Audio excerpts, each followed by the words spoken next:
Hello, everyone. Thank you for joining us for today's edition of the Peer-to-Peer World Virtual Conference. My name is Amanda Cole. I'm the Editor-in-Chief of Nonprofit Pro, and I'm delighted to join you as the MC for today's conference. Next slide.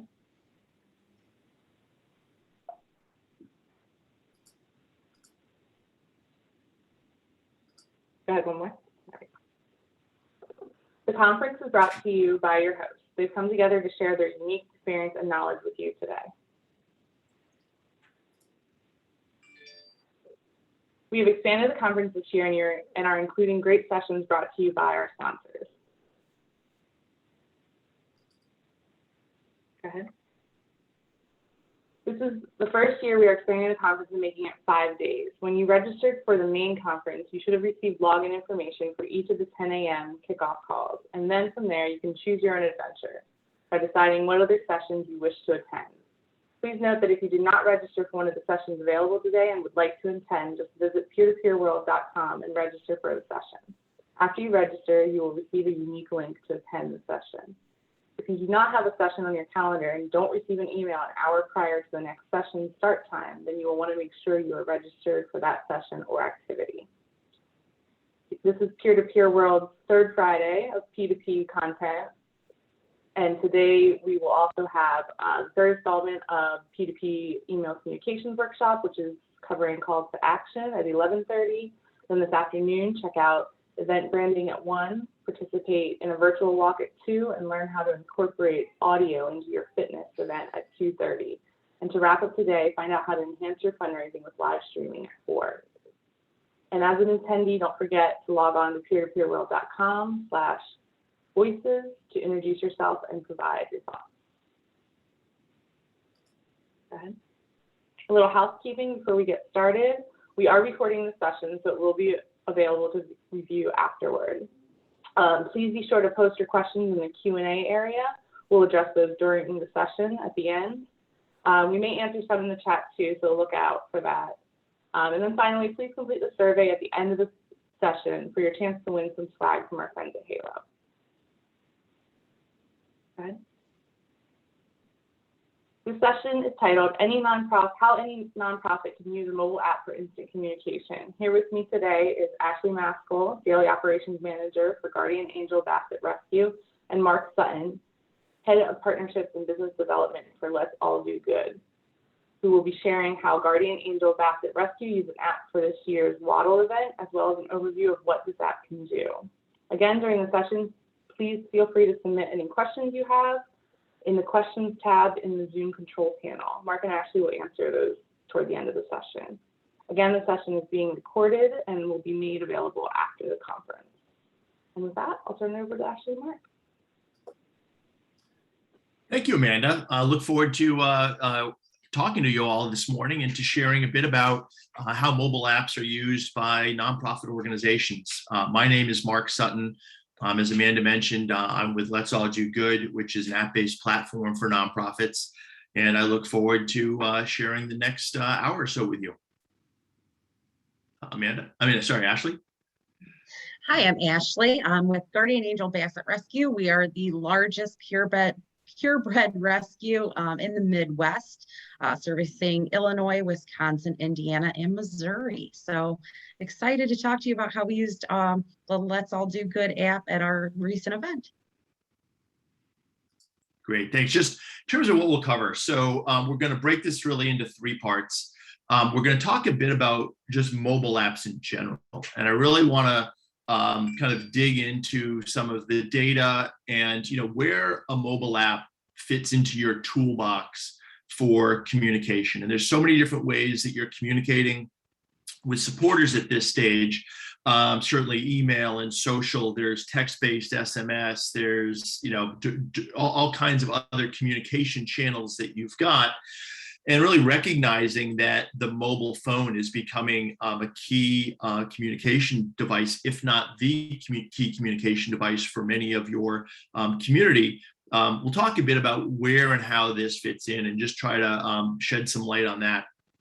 Next, we'll turn it over to Ashley. And they just completed the Waddle, which took place last last weekend, and Ashley will step you through exactly what they did with the app and from a practical perspective, how they used it, what the results were, and what some of the learnings were. And then we'll open it up for questions. And if any of you have questions at the end, either about what you've seen here or just generally about how should you be thinking and utilizing apps, we'll be happy to dig into that. So with that, I really want to start with, what are some of the key things for an app? And one of the things you'll see here is a push notification. It's one of those things that I'll get into in just a couple of minutes, but we see these instantly.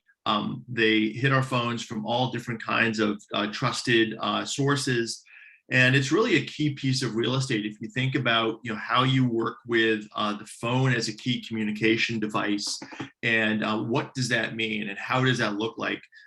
What you're seeing here is probably, I would dare say, if any of you took a glance down at your phone right now, you probably have a notification of some form that has come in this morning, alerting you to something, whether it's weather or whether it's a social media update or how your fantasy team did last night on Thursday Night Football, Washington Post, etc. So this really becomes kind of a key area of real estate if you think about how you capture the attention of your community members instantly. So we're going to dig into a bit of this, but I wanted to provide this context.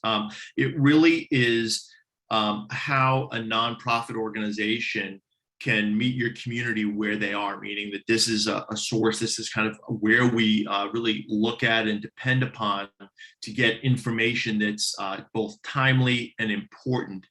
And what apps can do for you is apps can enable you to communicate on this push notification real estate. We'll kind of dig into some of the details on that. Where apps fit into things, and I think that this is something that is a really important area to cover, because as I said at the beginning, there's so many different ways that you're communicating. And I guess I'll start by saying apps won't necessarily replace other forms of communication. They will, I guess, to some degree, apps and SMS, could be used interchangeably. But what I wanted to start with, go through, is like email. So email is here to stay. It's not going to necessarily replace it. But if you think about what we're all seeing with email open rates, they're low. If you're at around a 20% ish rate, that's pretty good. It's becoming more and more challenging to get people to open emails. There's also a timeliness component with email as well. So the email might not get open for a day, maybe 2 days. And then really there's the action rate that comes out of that. So 98% of emails, even if they do get open and seen, don't necessarily result in an action. In other words, somebody, clicking what's, the links or the call to action in there. The other thing with email too is, depending upon the makeup of your community, there are some probably younger members of various communities that email is. I have kids in college, and they look at me in email and say, well, why would you use that? Why would you just use your phone and some other forms of communication? So depending upon the makeup of your community, email will be good for some kinds of communication, but for immediacy and for making sure things get seen, it's not necessarily as good. Social media, again, I would say, again, here to stay, fantastic. And it's really, really, really good for some kinds of messaging, and for a lot of kinds of messaging and communication, frankly. But only 2 to 5% of posts are actually seen. And this is, Facebook, where there's algorithms that really drives who sees what. And if you think about what you're seeing on your feeds, you probably follow a lot of people. I know I do, and you don't see communication from all of them. And that's because algorithms are deciding, who sees what and what's important.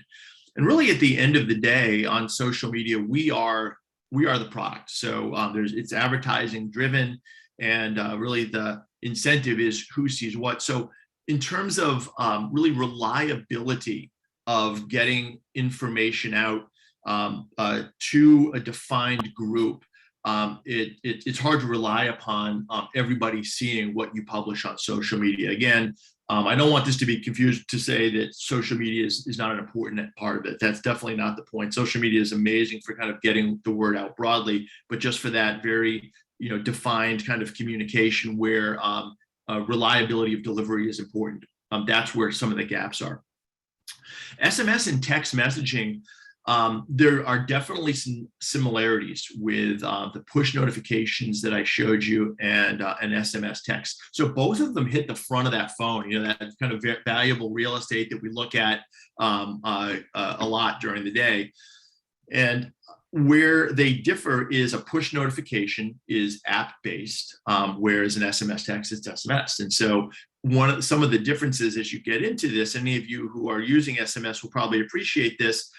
There are variable costs associated quite often with sending out text. So if you were to send out text to 1,000 supporters, there's going to be a variable cost that goes along with that. And if you were to want to do that, once a month, maybe palatable. If you were to try to do it weekly or multiple times a week, that's where you might find yourself, the cost mounting up.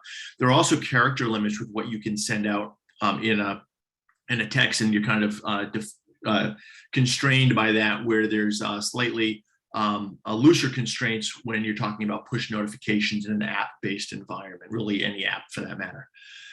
And then, the last piece of this, the website, I think this is a really important point, is that, so many of your organizations, you've got amazing mobile responsive websites. You have got tools that you already use, whether it's registration forms or whether it's, volunteering areas of your site, or, it might be, donation or fundraising or peer-to-peer capabilities that you've got. When you think about how we all use our phones, 90 to 95% of the time we are on our phone using the mobile web. We are in an app, so it's app-based, rather than people pulling up the little browser and typing in www.xyz.org and kind of going over to the website. And so, as we'll talk through this, as you think about apps and how they work with your website, an app can really be the on-ramp to various areas of your website. And so this helps kind of get people's attention on their phone, kind of the thing that we're looking at. And then it enables them to kind of link over to, it might be your donation page, it might be your sign up for your peer-to-peer fundraising event, or volunteer opportunities, or fostering animals. So the app and the web and your websites can work very well together, really because of this phenomenon, how much time we all spend in apps when we're on the phone versus mobile web.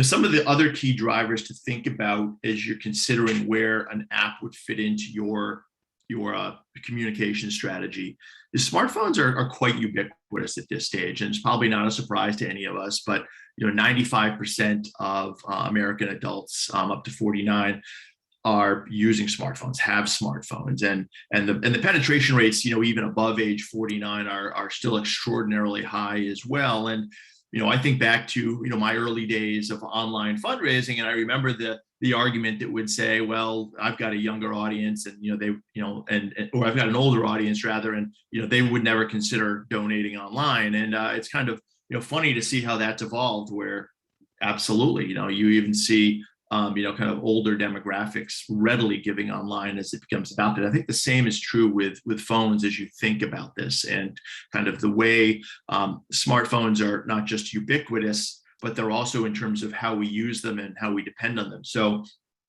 we check our phones on average, 96 times a day, close to 100 times a day. So I'm not sure if that's an encouraging stat or a discouraging stat, but it's a stat. And so it's, and really what that is it's the notification area that I mentioned. We are, glancing at that, and, even is aware on this, notifications, hit your screen, and you're probably experiencing the same thing. So as you think about, how do you participate in that, many of those messages, if not all of the messages, I guess with the exception of text, are being driven from an app. And so, as you think as a nonprofit about how you can participate in that, That's really where you're going to be capturing people's attention. I guess the other part of this is that, there are many of us that are, really, it has become, because of these two factors here, really the de facto communication device that we're all using. So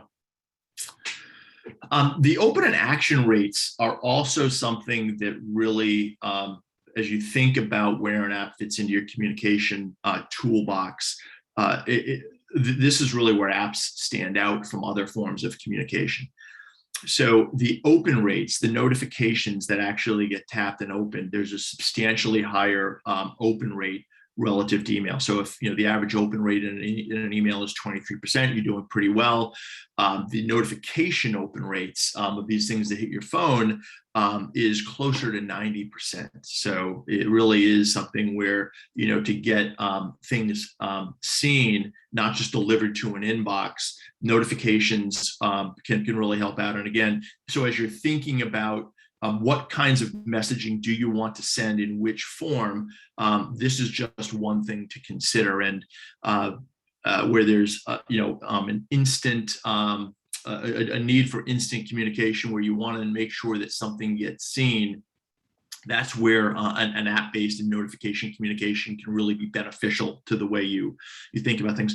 And then the action rate, that's another key piece as well. So people are not just opening and seeing it, but the app, now that they have opened it, they've tapped it, their propensity to take an action of whatever the purpose of that communication is quite a bit higher than it is with email. So in one of the previous slides, I said that really only 2 to 3% of the time is somebody taking action out of that, i.e. clicking.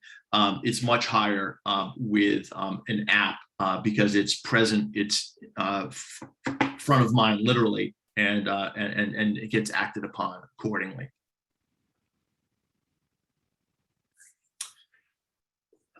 The opt-in rates, that's another thing to think about. So we all have apps on our phones, presumably, and when we download those apps, we, as the consumer, the community, we have the ability to decide whether or not we want that app to be able to send push notifications to us, and even enable location services where you can be communicated with based upon location. And that's one of the things that we'll get into, and Ashley is really going to talk a bit about when we get into the case study.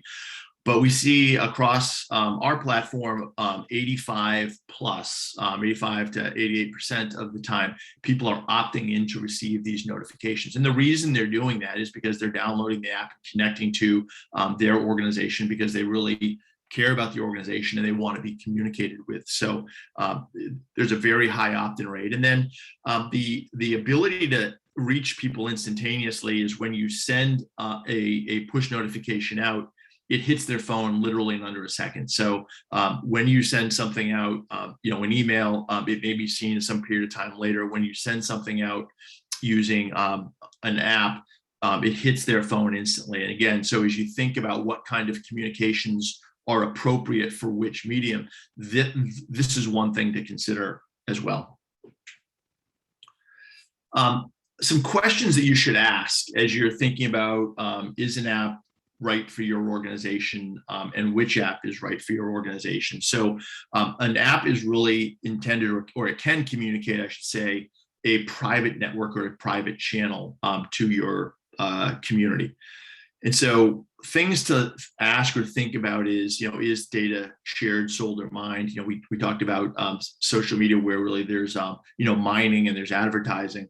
And so, as you think about this, really kind of dig into, is there advertising on the platforms? And some do, some don't. And then also, who can reach your supporters? And also, look into, do you have the ability to segment your supporters so that you are able to, as an administrator, really determine groups that make sense, logical sense for you to communicate with from your organization. And on the right is just an example.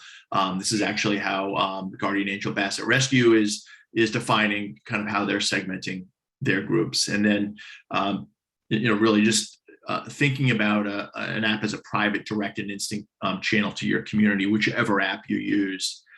I think where apps typically really work well is where there's a high frequency, high intensity audience. And so an app may not be the right communication tool for, broad communication. Social media may be a better communication tool there, but where you have defined groups of individuals, whether it's staff at multiple facilities, whether it's volunteers, or if you've got donors who are really super, or supporters who are really super engaged, participants in events, that core group of stakeholders, those are the ones that you'll probably find would download an app that would let you communicate with them. And there are also groups where you would have a need, and they would have a need to be communicated with, kind of on an instantaneous basis, more so than something going into email or something going into a social feed. So really, as you think about the use cases and who you would want to communicate with, I think that this high frequency, high intensity set of community members is an important one to keep in mind. And then really, just before we head into the case study, the quick summary here is that you were able to send notifications using an app. People can open up the app and they can see content that you have created, and then you can send them to any area of your website, or direct them to a phone number, or direct them to an email address. So it's a very straight line from notification to taking action. And as you think about where an app fits into your toolbox, there are some use cases here. We'll walk through a few as we move through the case study that really might be kind of the best suited uses for how an app would fit into what it is you're doing. And with that, I am going to reintroduce Ashley, who just this past weekend, I guess it was the 24th annual Waddle, and we'll talk through exactly what Guardian Angel is all about, a little bit about this fabulous event that I've had I've been able to be close to this in some way, shape, or form for quite a few years in terms of what I've been doing. But Ashley, with this, why don't I pass it over to you? And it sounds like you had quite an event last weekend, so thanks for joining us here to sort of talk about what you did and how it went. Oh, yeah. Well, thank you. Yes, this was our 24th annual Waddle. And it's a 2-day event, so 2 days of fun and dogs. We average anywhere between 1,000 and 2,000 dogs over the weekend, and of course, their owners. We do lots of raffles, silent auctions, live auctions. It's one of our biggest fundraisers of the year. It's also by far the most fun fundraiser because we actually sit on a 5-acre park and it's fenced in, so all the dogs are off leash and running around. It's the happiest time of the year. All right, so we got the Let's All Do Good app almost a year ago now. So prior to that, we were doing a SMS program. As Mark mentioned, there were some restrictions. The biggest one, which is not Waddle related, is every week we do a progressive 50-50 raffle. And we like to communicate weekly what that total pot amount is and remind people to purchase tickets.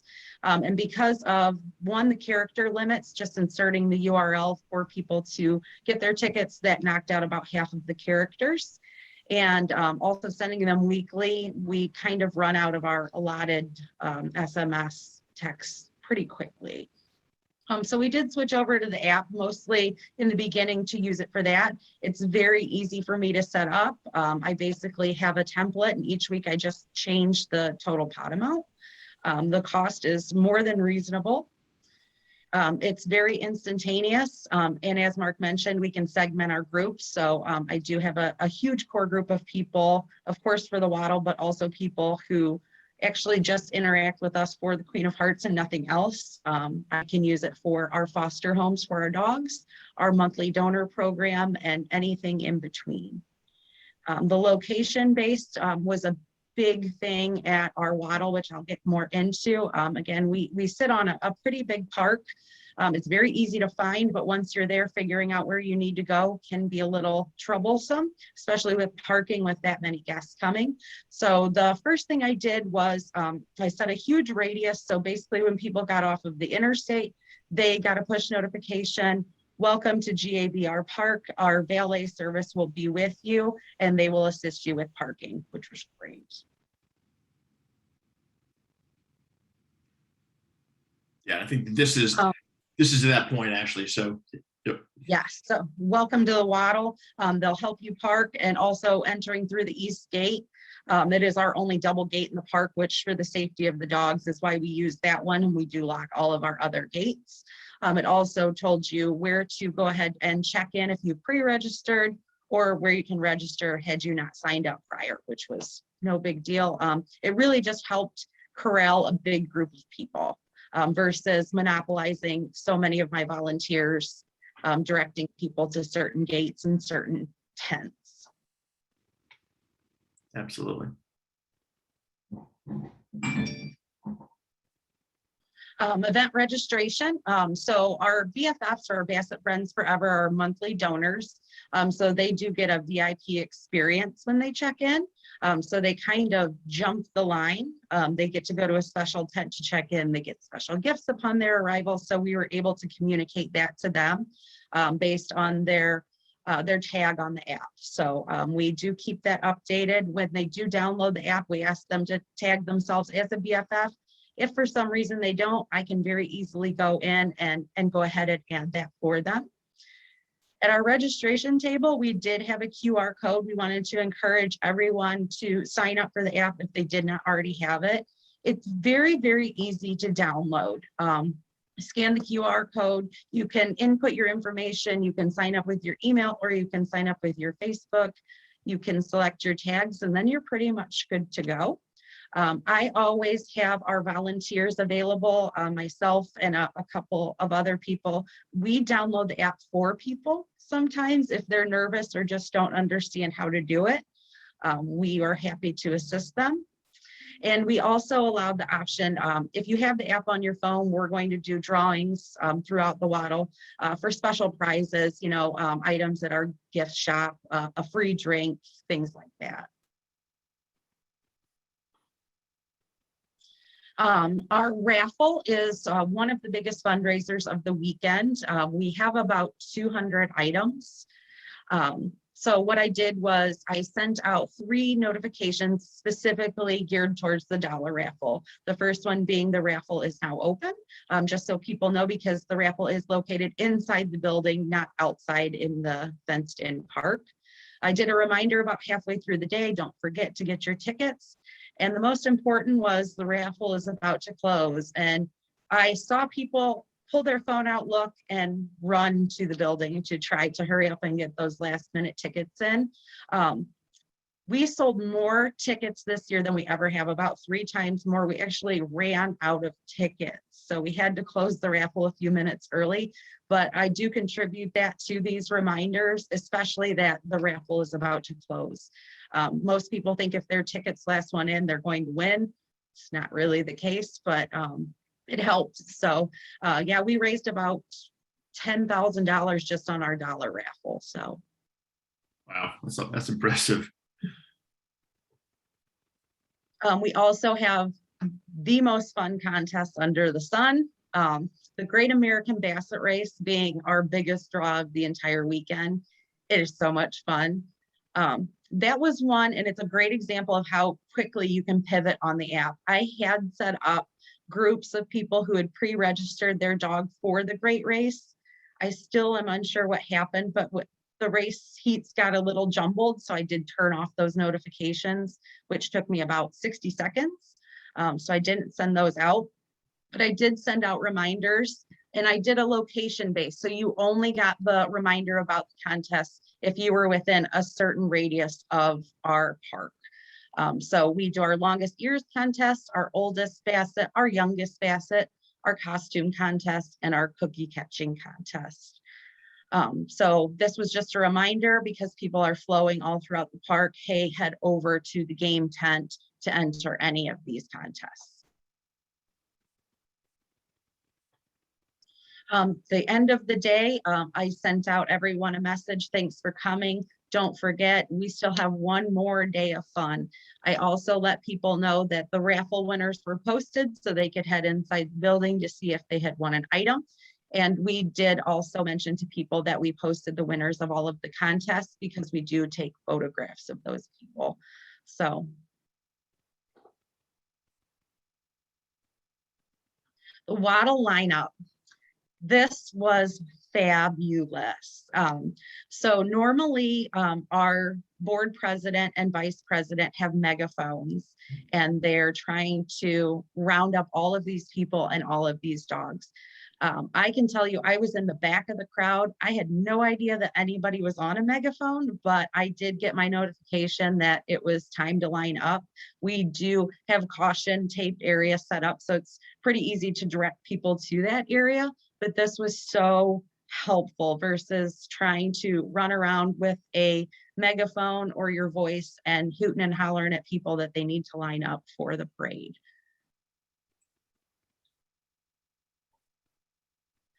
We did have some sponsorships.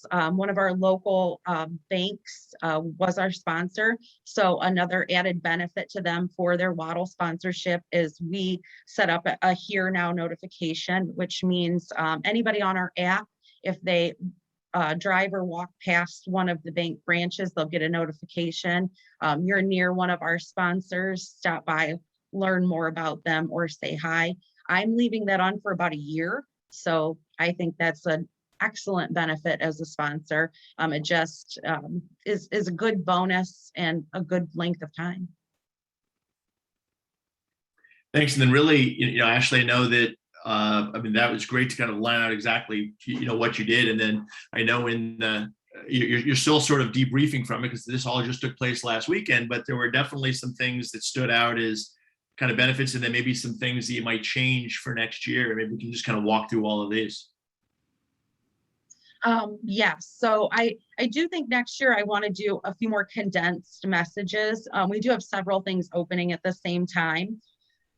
So I think I will just kind of cut that down a little. I'm also wanting to publish a map of the park. We do have physical programs that we hand to people when they walk in. They're large, they're pretty cumbersome. You can't really keep them in your pocket. So rather than where did I set my program and finding the map, I would rather put one on the app. Everybody always has their phone, so they can open it up and say, hey, where is the game tent? And then we can also use it next year for last minute volunteers. Say, hey, we need some help at the end, stick around. Maybe you can help tear down some tents or things like that. Value to the sponsor, I already touched base on that, and they're very, very happy with it. They actually have several branch locations, so we're going to incorporate all of their locations. Great. No, that's fantastic. And again, I really, it was great to see how you're really as a pioneer of this kind of saying, okay, let's kind of see how this works in all of these areas and really seeing how this goes. And it's great to kind of get the real, so hot off the press, what the benefits were and where some of the things are to kind of focus on a little bit differently for next year. So, that's great. And that really, I think, brings us to the questions. And, I can appreciate that, many of you, who are listening into this have events of your own and maybe wondering, where and how and if, could an app fit into, my bag of tricks in terms of what I might be able to do. And wanted to do two things right now is wanted to, open up the opportunity to talk with, Ashley and ask questions myself if I can help. And then, also, if you scan this QR code, you could schedule a meeting if you'd like to right after this or at any point after this, if you have specific nuances to your event, just to learn whether or not an app or how an app might be pertinent to what it is you do. So if that's a better way for you to go, please, we invite you to, open up the conversation. And with that, if there are questions, we would love to answer anything and everything. Great. All right. We had a few come in during your presentation, and then hopefully you guys will ask some more questions as we go through these. So someone asked if there's any barriers to getting individuals to actually download another app onto their phone. And also, is this event specific or organization specific app? So really great questions. And I'll take a crack and then Ashley, to chime in. I think the barriers to getting people to downloading an app are really, I think, communicating, what is in it for them. I think that's always it, as any of us think about downloading an app. The ways to go about doing it, some of the best practices are to, it's kind of an ongoing and a repeated process. So it's not like one email that goes out that says, hey, we've got an app, tap here. It might be an email out. It might be an event like Ashley did, where it's anybody who comes through the gates, just asking them, do you have the app on your phone yet? While you're here at the event, you're going to get this kind of communication. Let me help you with it. We've had some organizations that have put it out on their Facebook page. We have others that are printing a QR code to get onto the app. In materials that go out. So it's kind of a multifaceted approach depending upon how you communicate currently. But I think that it's an easy process to download the app and people are connected right to you. But it's really, I think, making the opportunity available and sharing with them why they should do it. In other words, what's in it for them to download that app. And then Ashley, you really have gone through this yourself. What would you add to that? I think it's really important to have somebody there to help people. I know, especially with our older donors, they didn't really understand why, and I was able to explain it to them. And I try to do it in more informal events, like we host breakfasts and an appreciation luncheons and things like that. And I had people who came up and just said, here's my phone, put it on it. I said, okay, great. From there, they can handle it. So that's really, really helpful. And I also let people know we don't bother them every day. You're not going to get 12 push notifications from me every day. It'll be about things that you want to hear about. And again, that's why you have the tags, and I review them after people are submitted, because some people do select the wrong tag by accident. It's really not a big deal, and it's a very quick and easy fix. Amanda, was there a second part to that question, or did we answer it all?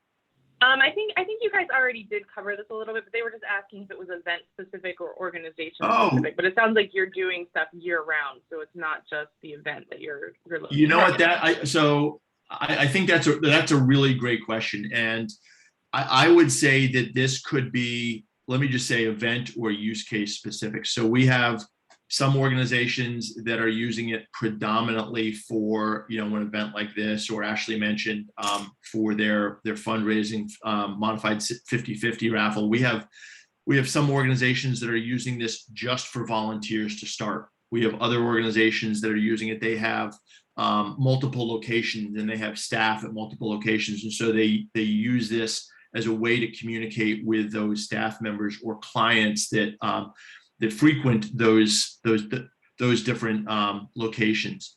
So I think a lot of times we will see this being used in either an event or a campaign or a use case specific instance, but it's something that could grow from there to be more inclusive across the organization. Okay, great. And we have someone who's asking about app development and who they can turn to.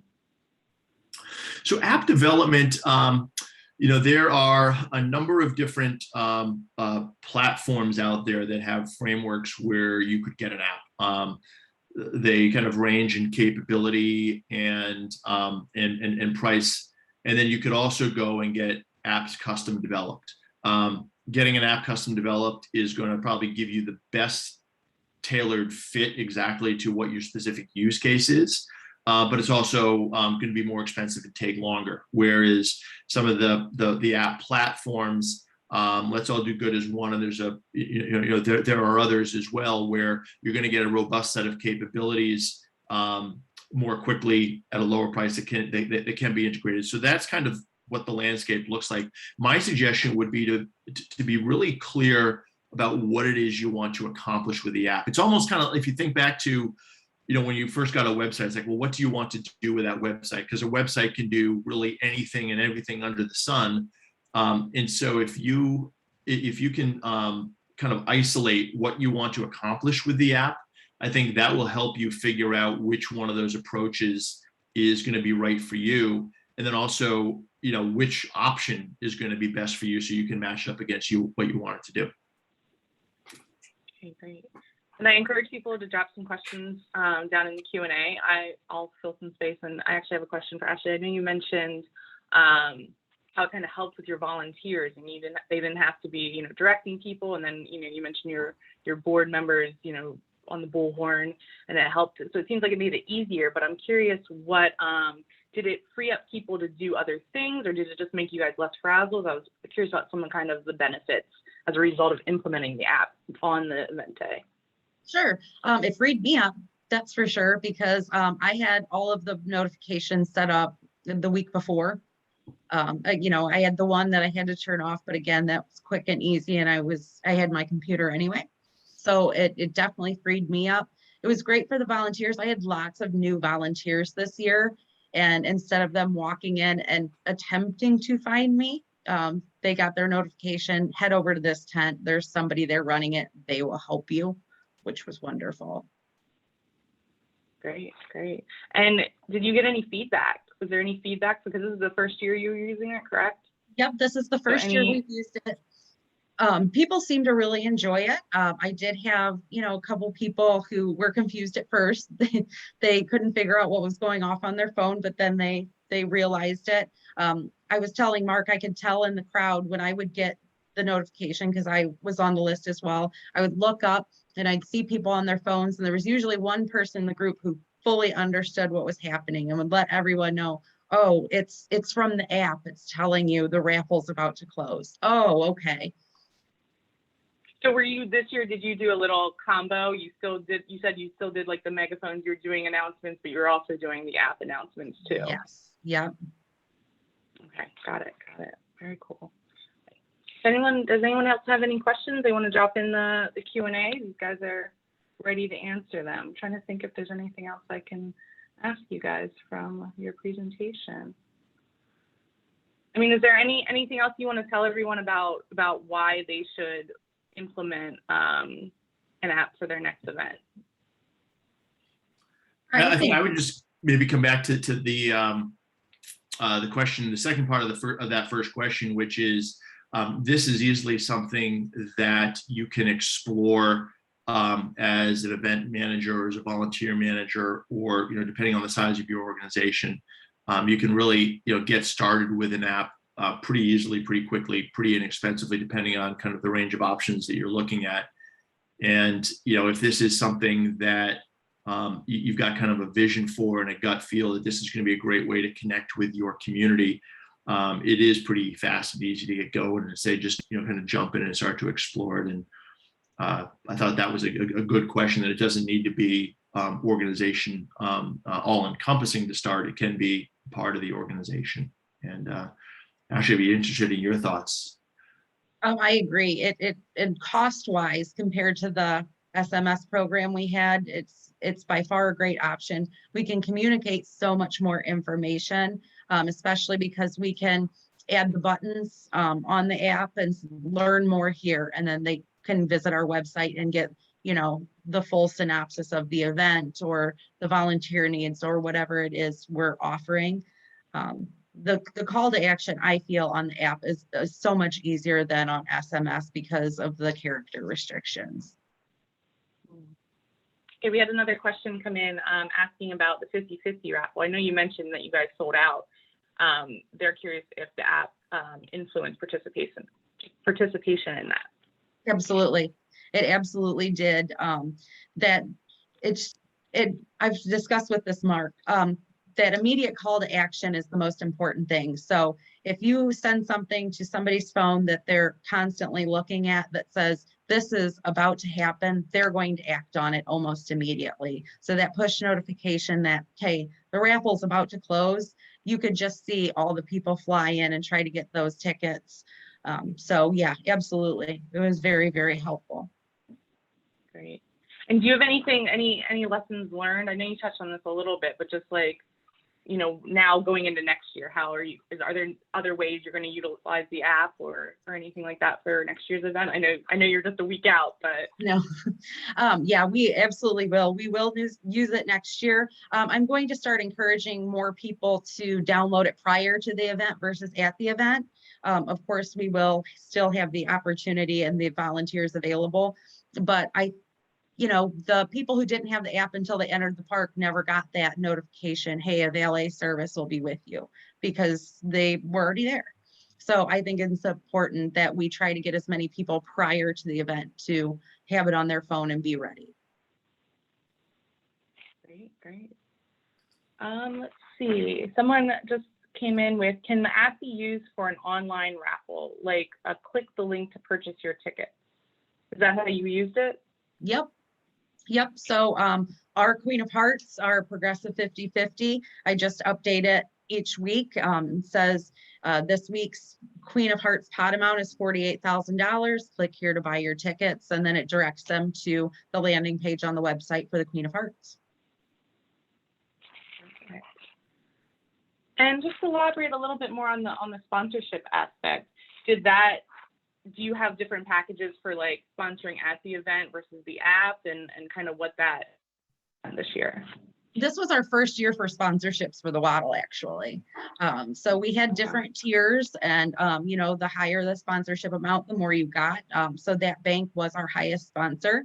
And at the time, I actually didn't even mention the app to them. It was sort of after the fact when we came up with the idea, and they said, that's great. Yeah, absolutely. And they're actually going to be working with us on some other events throughout the year. So it created a good relationship between us, and they're very happy with it. Nice. And do you think you'll be able to grow that for next year in terms of the app sponsorship? Absolutely. Awesome.